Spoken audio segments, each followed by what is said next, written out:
আল্লাহ আমি কত আরামে আছি, আর আমার ভাইরা বিছনা নাই, পাটি নাই, কোনো বাড়ি নাই, ঘর নাই। আমি শুনি আশ্চর্য হয়ে গেলাম। কয়েকজন আলেম তেরান দিতে গেছে বাবা সিলেট সুনামগঞ্জ, এ বাবা বাংলা বাজারের দিকে গেছে একবেলা হিমালয় পাহাড়ের সাথে। আমারে বলে জিহাদি ভাই আপনি একটু বলে দিবেন, মিডিয়ার দ্বারা সারা পৃথিবীতে চলে যাবে। আমরা একটা গ্রামে গেলাম, যাইয়া দেখি ওই গ্রামের ঘর তো দূরের কথা, ঘরের পোতার মাটিও নাই। কার পোতা কই বোঝারও সিস্টেম নাই, পোতার মাটি সুদ্ধা সরতে নিয়ে গেছে। আশ্চর্য হয়ে গেলাম আমি। তারপরে বললাম তাহলে কার জায়গা কেমন? বলে এটা যদি তারা নির্ধারণ করে নেয় তাহলে বোঝা যাবে। ঘরের পাটিও নাই, পাতিও নাই। জিজ্ঞেস করলাম আপনারা কেমনে কি করছেন? বলে বাবা আমাদের কাছে কোনো সাহায্য আসে নাই,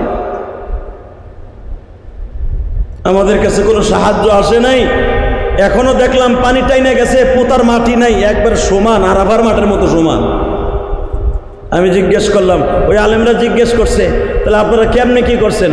ওই এক মহিলা বলতেছে 14 দিন ধরে এক কাপড়ই পরে রয়েছে। বলেন আপনার বিবি ঘন্টায় ঘন্টায় 3 পিস পাল্টায়, আমার বিবি ঘন্টায় ঘন্টায় কাপড় পাল্টায়, আর আমার মা, আপনার মা, আপনার বোন, আপনার বাবা। আর আমার নবী বলেছে ইনিস্তাক্কা কুল্লুহুম ইনিস্তাক্কা আইনুহুম ইনিস্তাক্কা কুল্লুহুম ইনিস্তাক্কা রাসুম ইনিস্তাক্কা কুল্লুহুম। পৃথিবীর একজন মুসলমান যদি বিপদে পড়ে চোখে পানি আসে, ইনিস্তাক্কা কুল্লুহুম, সারা পৃথিবীর মুমিনের চোখে পানি আসতে হবে, বিশ্বনবীর ওয়াদা। বন্যার পানি আর চোখের পানি তাদের এক হয়ে গেছে। তাদের চোখে শুধু এখন কুয়াশা। হয়তো এখন বন্যা আছে বিদায় আমি ইলিয়াস রহমান জিহাদি নিয়ত করছি জামু, আপনি শিল্পপতি মনে করছেন যাবেন, 10 দিন পরে তার কেউ যাবে না। তাদের বাড়িঘর কই পাবো? ঘর এই হাজার হাজার লাখ লাখ বাড়িঘর কে উঠে দিল? ঘরের মধ্যে কাপড় চুপুর লইয়া হইয়া আসিল, জান লইয়া পাইসা বাইরে হয়েছে, শুধু যেই কাপড়টা পরা ছিল সেইটা লিয়ে বের হয়েছে। ঘরের মধ্যে যে কাপড় চুপড় রয়েছে, খাট পালং রয়েছে, তাও তো নাই, কিচ্ছু নাই, কিচ্ছু নাই। তাহলে বলেন এই মানুষগুলোর বাসস্থান, তাদের পরনের পরিধান করার কাপড় কে দিবে? কে দিবে? যদি কোন সরকার দিবে। সরকারের এত দায় ঠেকে নাই জহেনে যে দিব, আর এত মানুষের মন ভরব, এত দায় ঠেকে নাই। শুধু আপনাদের খেদমত আরজ করতে চাই, মুসলমান হিসাবে তাদের পাশে দাঁড়াবার দরকার আছে না নাই? জোরে বলেন দরকার আছে না নাই? যদি আপনার আমার দায় থাইকে থাকে, নবীর হাদিস, এটা আমার বাপের বানানো হাদিস না, আপনার আমার প্রতি যদি দায় থাকি, এখনো সময় আছে। আপনারে বলে নাই 1 কোটি টাকা আপনি দিয়ে আসেন, আপনার 1 কোটি আছে 1 লাখ টাকা খরচ করেন, 10 লাখ টাকা আছে 20,000 টাকা খরচ করেন ওদের পিছনে, 5 লাখ টাকা আছে 5,000 টাকা খরচ করেন ওদের পিছনে। এই 5,000 টাকার বিনিময়ে 10টা পৃথিবীর সমান একটা জান্নাত আপনার নামে দলিল হয়ে যাবে। আমি আশ্চর্য হয়ে গেলাম। ওই সমস্ত বন্ধুদেরকে আমি সাধুবাদ জানাই।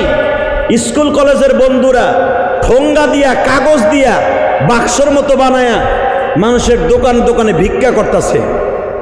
যেই ছেলে এসির মধ্যে থাকে সেই ছেলের হাতে আমি বাক্স দেখলাম, ভাই বন্যার্থ মানুষের জন্য কিছু সাহায্য করেন। আমার কলিজার ভিতরে বুকটা ভরে গেছে। এই সমস্ত ছেলেরা মাইক দিয়ে বলতেছে বন্যার্থ মানুষের জন্য কিন্তু সাহায্য করেন। এখন যদি আপনি বাজে মন্তব্য করেন, ওরা মনে হয় উড়াইতেছে খাওয়ানোর লেগে, তোমার ইমান চলে যাবে, ইমান চলে যাবে বেটা, তোমার পর আল্লাহর গজব নাজেল হবে, গজব নাজেল হবে। তুমি দিবা না 1 টাকা, আবার বাজে মন্তব্য করবা, খবরদার। ইন্না বাযা জান্নি ইসমুন, ডাইরেক্ট কোরআন শরীফের কথা। তুমি না যাই না শুই না তদন্ত না করে কারোবারে ধারণা করা, আমার আল্লাহ বলেন সবচাইতে বড় গুনাহ।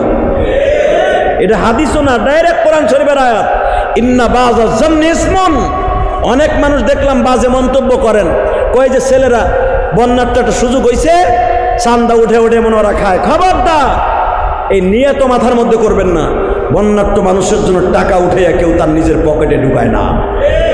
এটা জানে, এটা সে জানে, এটা মানুষ অনেক আশা করে দেয়।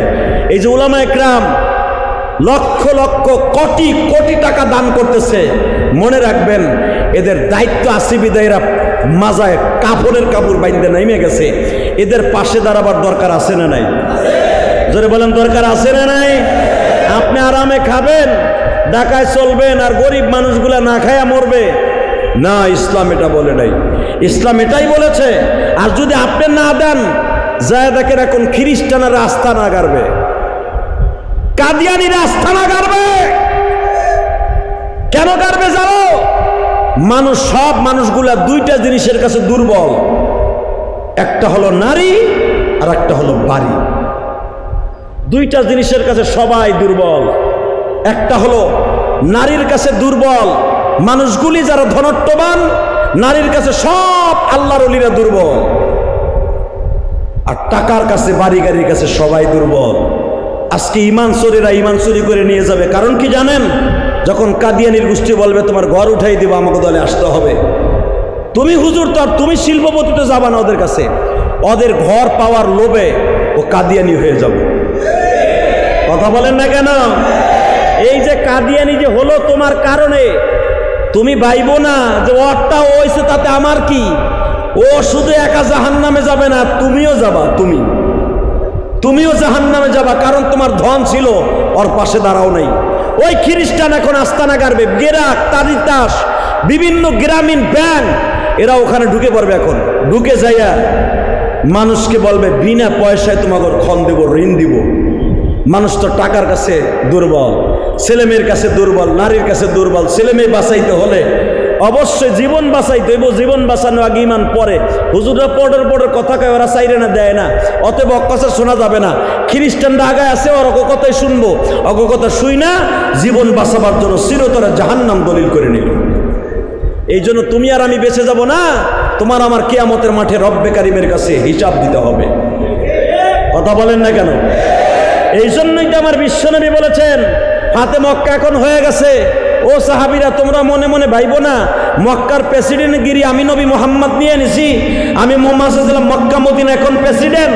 আমার হাতের ইশারায় আবু সুফিয়ানের বাড়ি তোমরা দখল করলা, আবু জেহেলের বাড়ি দখল করলা, উতবা সাহেবের বাড়ি দখল করলা, তোমাকে দোকানগুলা ফিরায় নিলা, আবু সুফিয়ানের দোকানগুলা তোমরা লুট করে নিতে চাইতেছো না। হযরত ওমর, তুমি 40টা দোকান রেখে গেছিলা, তোমার দোকান বুঝা লইলা। আবু বকর 81টা দোকান মেসফালা রেখে গেছিলা, বুঝা নিলা। তোমাকে সম্পদ তোমরা হাতে বুঝা নিলা। আমি মুহাম্মদ সাল্লাল্লাহু আলাইহি ওয়াসাল্লাম মক্কা দখল করছি বিদায়। কিন্তু দোকান আর বাড়ি গাড়ি ফিরে পাইয়া মনে মনে ভাইব না, মনে মনে ভাইব না তোমরা বুঝি এখন দায় মুক্ত হয়ে গেছো না। তোমাদের পরে দায়িত্ব আরো বেশি করে চাপছে। কেন? তোমাদের এই সম্পদের ভাড়াগুলি গরিব মানুষের দরজায় দরজায় পৌঁছায় দাও। যারা অসহায় আছে, যদিও সে ইহুদি হয়, হিন্দু হয়, খ্রিস্টান হয়, তোমার অর্থগুলা, দোকানের ভাড়াগুলি ওই খ্রিস্টানের বাড়িতে পৌঁছায় দাও। তোমার সুন্দর ব্যবহার দেখে তারা কালেমা পড়ে মুসলমান হয়ে যাবে। আমি দেখলাম একদল আলেম ওলামা হিন্দুদের বাড়িতে ত্রাণ দিচ্ছে। ওই হিন্দু মহিলা আলেমদের মাথায় হাত দিয়ে দোয়া করতেছে, বাবা ভগবানের কৃপায় তোমরা ভালো থাকো। তাদের কাছে ভগবানটাই তো বড়, ভগবান ডাকটাই বড়। আমার কাছে আল্লাহ রহমান রহিম যেরকম বড় ডাক বড়, তাদের কাছে ভগবানের ডাকটা বড়। ভগবান হরি তোমাকে ভালো রাখুক, এই যে দোয়াটা সে দিয়ে দিছে, যদিও সে ভগবান বলেছে, তার উদ্দেশ্য কিন্তু আমার আল্লাহ। কথা বলে না কেন? ওই হিন্দু মহিলার দোয়া 100% ভাবে আলেমের জন্য কবুল হয়ে যাবে। মনে রাখতে হবে মুসলমানের পোলা, ভালো করে বুঝেন। এই আলেম ওলামা যদি হিন্দু মহল্লায় ঢুকে তেরান না দিত, আজকে তারা বুঝতো না যে আলেম ওলামা আমরা কালীর মন্দিরের সামনে আইয়া আমাকে তেরান দিয়ে যাবে, এটা কল্পনাও করি নাই। এই মেন্টালিটি তার অন্তরে থাকতো না। শুধু আপনাদের খেদমতে আমি আরজ করব, যাদের ধন আছে, মন আছে, তারা এখনো পর্যন্ত গরিবের জন্য তেরান পাঠায় দেন, চুপি চুপি পাঠায় দেন। যার পাতে পারেন, বিকাশে পারেন, যেভাবে পারেন পাঠায় দেন। এর কি পাবেন এখন আমি বলবো না। যেদিন আপনার চোখ দুইটা বন্ধ হয়ে যাবে, সেদিন বুঝবেন আপনি কি করছেন। আল্লাহ আপনাদের কবুল করুক। আমিন।